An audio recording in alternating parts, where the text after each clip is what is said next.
To use Do Not Disturb mode on the Samsung S25 FE, you have to start by opening Settings and now navigate into the Notifications settings.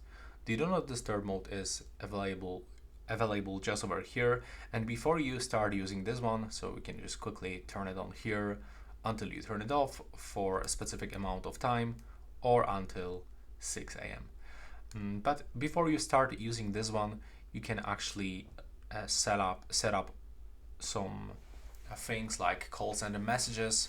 So if you still want to receive some messages and calls from a specific contact during the Do Not Disturb mode, you can for sure set it up over here.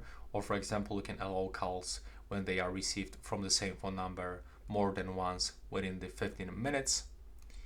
And the same for the messages. You can also still allow some app notifications, and the same for alarms and sound. So just up to your preferences. And over here you can set a schedule. So as you can see, as default we've got one available. It looks like this, but you can for sure create multiple schedules, set name, pick any day and any time, start and the end time.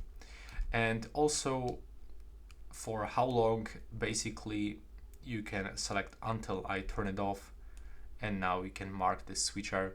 When the Do Not Disturb mode is enabled, you can find this icon in the right upper corner. And yeah, that's basically everything for this video. I hope you find it useful.